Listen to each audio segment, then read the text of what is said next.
Welcome back. Today we'll be dealing with the law of friendship.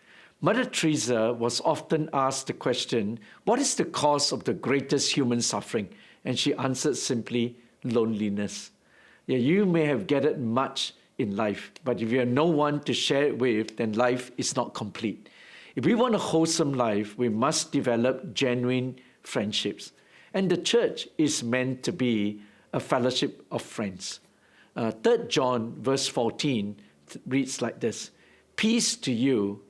The friends here send their greetings, so greet the friends there by name. In other words, the church should be a fellowship of friends. A simple definition of friendship will go like this. A friend is a trusted confidant to whom I am mutually drawn as a companion and an ally, whose love for me is not dependent on my performance, but whose influence actually drives me closer to God. Now, there are 4 key questions about friendship that I like to present today. Now, question number 1 is this. Whose idea was it anyway? In Genesis chapter 1, verse 26, the Bible tells us that God said, let us make man in our image, according to our likeness. Now, the idea of friendship originated, I believe, with God. God exists in a Trinitarian relationship, and we were made in His image, and therefore we also exist in the context of relationship. By speaking in the plural, when God said, let us and our, then God emphasizes the relational nature of the Trinity. And in that relational image, you and I were created. And this is why we see further down the scriptures in Genesis 2, verse 18, that God says it is not good that man should be alone. Man was not created to be in isolation, but he was made for relationship, and he was designed for friendship. Not only did God design us for friendship, but He desires to be our friend. 2 Chronicles chapter 20 verse 7 says, O our God, did you not drive out the inhabitants of the land before your people Israel and give it forever to the descendants of Abraham, your friend? Exodus 33 verse 11, the Lord would speak to Moses face to face as a man speaks with his friend. John 15 verse 15, I no longer call you servants, Jesus said, because a servant does not know what his master's business is, but instead I have called you friends. For everything that I've learned from my Father, I have made known to you. So friendship was God's idea. Question number 2, can we develop friendship in church? Now here are 6 perspectives that we need if we want to develop friendships in church. Number 1 is this. Our capacity for friendship differs. Now, in any social gathering, we cannot be close with everyone. We all have limited capacity for friendship because it does require time and effort. Now, we all have different levels of emotional tolerance as well. Our capacity is also dependent on our personality type. Some of us like to say hi to all and to make everybody know that we are around, but others prefer fewer but deeper relationships. Now remember, the unlimited acceptance does not mean unlimited friendships. I think we should accept everyone, but that does not mean that we can be close friends with everyone. However, some of the principles and frameworks that we want to talk about here will help us to expand our existing capacity. Now, principle number 2 is this. Social groupings will exist in church.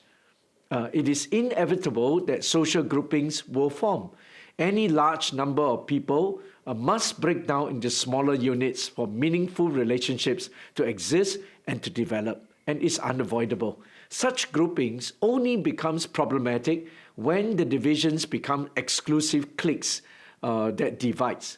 So remember, it's inevitable, but it need not always be negative. James chapter 2, verse 1 to 4 talks about groups that will form, but they show partiality between the rich and the poor. Then that is not Christ-like. That becomes destructive. But we should never show preference or favoritism in the church. Social groups will evolve, but this should not degenerate into exclusive cliques. Principle number 3 in forming friendships in church is disagreements and conflicts can happen in church. Leslie Flynn, who once wrote a book called Great Church Fight, have this started this book with this interesting poem that goes like this: to dwell above the saints we love, that is grace and glory. But to live below the saints we know, now that's another story.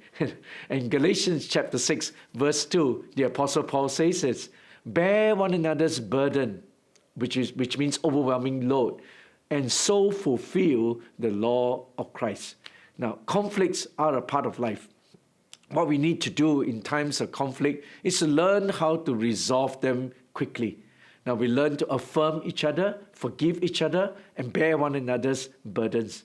Now, do you know that when steel breaks, the fused part, if you are able to fuse it back, that's the part that becomes the strongest. A friendship that has gone through stormy weathers and yet it repairs and it rebonded, it can actually last longer. Now, principle number 4 is this: we will always have unmet expectations for the church. As Christians, we tend to place very high expectations for our friendships and our relationships in the church. Now, we often expect too much from each other. We need to recognize this and learn to moderate it so that our expectations are not unhealthy. So if we want to cultivate healthier relationships, we need to moderate our expectations of one another. Number 5, leaders and their spouses need personal friends too. A lot of times, leaders are some of the loneliest, most isolated people in the church. Now, perhaps it's a fear of showing favoritism, or they're a little bit reticent when it comes to sharing their needs with members.